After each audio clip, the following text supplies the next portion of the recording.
C'est Hitful, c'est la folle, on se retrouve pour une nouvelle vidéo Lego. Aujourd'hui, petite vidéo magazine Lego Ninjago Dragon Rising du mois de février 2025. Deuxième magazine du mois dans la gamme Ninjago Dragon Rising. Ça fait assez plaisir pour le coup.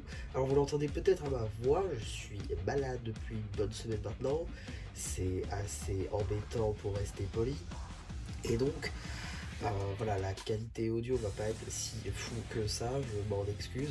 Par contre, effectivement, vous avez peut-être vu avoir un petit nouveau concernant la qualité vidéo, puisque j'ai un tout nouvel appareil qui va me permettre de filmer un peu mieux, c'est-à-dire en 4K toutes les vidéos, dans tous les sens du terme, c'est-à-dire shorts, que ce soit vidéo classique, que ce soit vidéo vlog, tout ce que vous voulez. Donc là, ça va être assez cool. Donc ça va être sympa. Par contre, le voir, ça risque de prendre un petit peu de temps avant que ça s'améliore. En tout cas, on va commencer directement avec la mini-figurine. Juste ici, vous avez une bonne idée du magazine qui s'est transformé en la plus grosse fraude de celui-ci. Je veux bien évidemment parler de la figurine de race tournoi qui avait l'ambition de devenir une figurine exclusive. Je veux bien évidemment parler de sa version rose, non pas rouge qu'on peut voir seulement en épisode 19 et 20 de la saison 2 de Dragon Rising. Parce que oui, on est bien sur une tête rose, et non, c'est pas une erreur de pièce, c'est bien une tête rose qu'il devait y avoir sur un torse rouge. Vous voyez le problème? Bah ouais, les impressions sont pas ensemble, donc c'est un petit peu dommage je trouve. Si vous pouvez pas mettre un torse rose, c'est-à-dire une pièce exclusive, parce que oui, la pièce n'existe pas, c'est tout le problème. Si vous pouvez pas mettre cette pièce, mettez une tête rouge.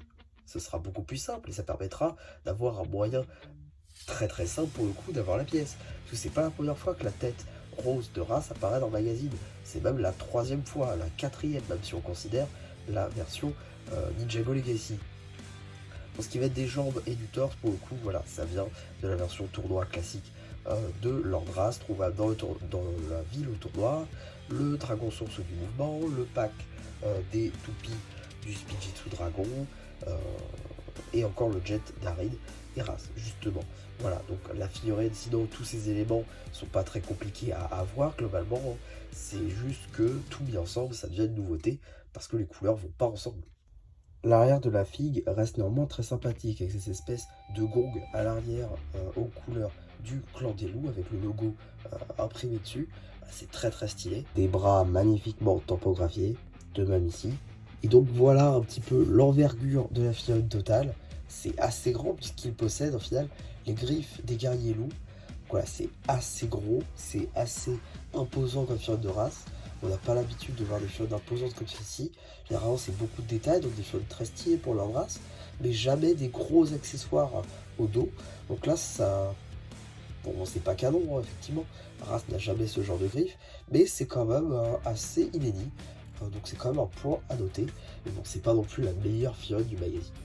J'aimerais juste revenir sur un truc, ça m'arrive souvent en ce moment, c'est pas un mal, hein, mais est-ce que vous aussi vous avez des pièces sup? Parce que là j'ai une griffe supplémentaire, donc j'ai eu 7 griffes sur les 6 que je devais avoir normalement, donc c'est plutôt cool. Et vous verrez dans la vidéo de demain, c'est-à-dire peut-être le magazine Star Wars, j'ai aussi une pièce supplémentaire, mais là c'est encore beaucoup plus intéressant, vous verrez ça un petit peu avant. Maintenant la carte. Juste ici, vous avez la carte en édition limitée numéro LE12, comme le tournoi édition limitée, elle appartient à la série 8 de cartes à collectionner Lego Ninjago Dragon Rising, l'une de 100. Donc voilà, maintenant qu'on fait le tour des diverses surprises, on va pouvoir très rapidement regarder juste ici le paper bag, assez différent des autres puisqu'on n'a pas vraiment une illustration à l'échelle. Si je prends la figurine et que je la mets là, elle n'est pas vraiment à l'échelle. On a vraiment juste une illustration ainsi que les yeux en arrière de leur race. Le nom ici avec une police différente, le logo de Dragon Rising, l'âge, le numéro d'item évidemment qui vous permettra de le rajouter à votre collection Brexit ou tout simplement d'avoir les instructions sur le site de Blue Ocean. On a également l'échelle avec les griffes. Donc pour ce qui va être du magazine, on sera sur le magazine au format classique à 6,99 €. Pour ce qui va être de la numérotation de Blue Ocean, c'est le numéro 25 Super. Donc en termes de publicité, on va avoir une petite publicité justement pour le magazine Star Wars qui est sorti le même jour. Donc je commence par celui-là. Normalement demain vous aurez le magazine Star Wars si je dis pas de bêtises. On verra. En tout cas, on a juste ici le sommaire avec toutes les pages, ainsi que le vilain du mois, vivant une nouveauté. Avant c'était le maître du mois, maintenant c'est le vilain du mois avec Dorama qui aura droit à Sammy en mars avec les ateliers de Ninjago City. Le nouveau poulet qui est un poulet donc 5 Bali, plutôt sympa d'ailleurs. Et on a également une BD. J'ai hâte de voir ce que ça va être, si on a déjà une idée. Ensuite, on a une double page, info plus jeu, si on veut, sur Landras, le méchant principal, on va dire, pour l'heure de Dragon Rising, avec juste ici sa version magazine, plein d'infos, que ce soit ces diverses versions. Donc, juste ici, on a Imperium, ici, on a Clan des Loups, et ici, Tournoi des Sources. On a ensuite tous ces alliés, entre guillemets, avec Imperium, Noct, Jay, Jordana, Blect. On a également les guerriers au masque de loup dans leur version du tournoi des sources et des petits jeux en rapport avec avec le personnage ainsi que des petites instructions au cas où si vous n'avez pas inventé la figurine. On a également d'autres petits jeux avec les autres participants du tournoi des sources en passant par Cole, Geo, Lloyd, Frack, Kai, même s'ils ne participent pas réellement, Euphrasia, Palman. Voilà, quelques petits jeux en rapport avec ça. Également des petits jeux avec Zayn. C'est une petite publicité pour le Climber Mech de Kai. Disponible en revue sur la chaîne si ça vous intéresse. On a justement la petite BD très intéressante. C'est tout simplement la BD La Recrue. Pourquoi est-ce que c'est une BD intéressante? Puisque La Recrue, bon, je ne vais pas trop vous en dire, puisqu'elle sera disponible sur la chaîne BD gratuitement dans quelques temps. Je pense peut-être dans 2-3 mois, elle sera disponible gratos sur la chaîne, puisque je fais en fonction des dates des magazines. Je peux pas tout balancer en même temps, c'est pas possible. Mais en tout cas, La Recrue, c'est Jay, donc ça montre comment le clan des loups a recruté Jay. En fait, voilà. Donc ensuite on a un petit jeu avec les portails de l'administration en passant par Palman, Béatrix, même si là c'est marqué Béatrix, pourquoi pas, Zantans ainsi que Rastor des sources. Voilà, donc visiblement c'est pour rechercher pour avoir conduit en étant invisible, violation des règles sur la BAM, ok d'accord, pour suspicion d'usurpation d'identité, sympa, camping sauvage, donc voilà c'est pourquoi est-ce qu'ils sont téléportés à eux, plutôt sympa, plutôt sympa. Ensuite un poster avec, j'imagine, les nouvelles recrues, des ninjas. On a ensuite Cole dans sa tenue tournoi des sources, très sympa. Et voilà, c'est ça, c'est Ryu avec deux des nouvelles recrues sur son dos, pourquoi pas. On a ensuite la page concernant l'abonnement. Suite de la BD, comme je vous l'avais dit, donc c'est comment Jay a été recruté par Landras pour participer au tournoi des sources. Ça se passe entre la série avec Brazera et le tournoi des sources. Du coup, donc ça c'est plutôt sympa. En plus, on revoit Cinder en train d'utiliser Shatterspeed, donc c'est assez cool. On a ensuite un petit jeu avec Sora qui utilise le Spinjitzu Dragon.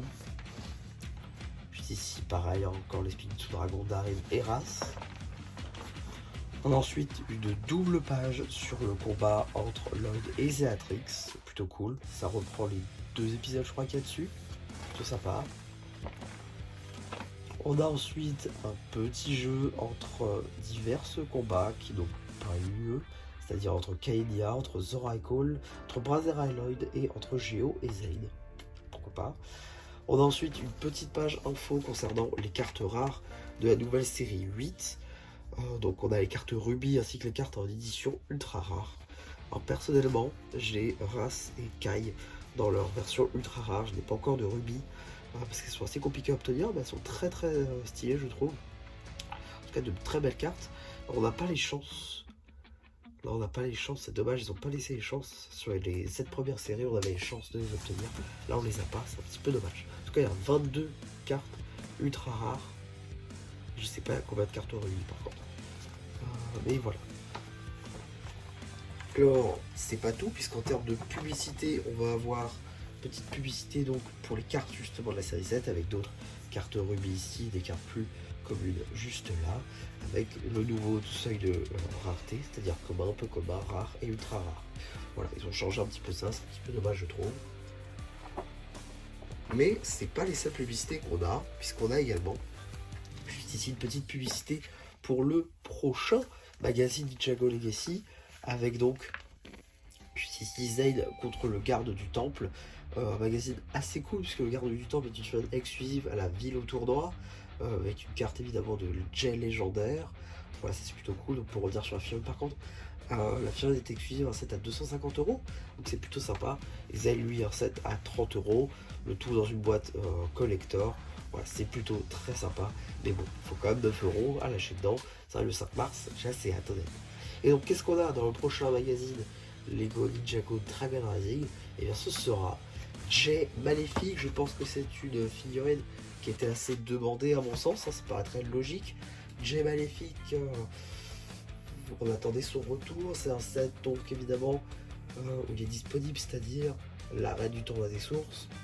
Un set pas si onéreux que ça quand on y réfléchit, mais bon, c'est quand même 50 euros, c'est pas possible pour tout le monde. Donc l'avoir ici pour 7 euros, c'est un peu mieux. Ou Evil J, il va juste manquer sa petite épaulette, trouvable un peu plus facilement maintenant avec la nouvelle vague de 7, même s'il n'y aura pas beaucoup.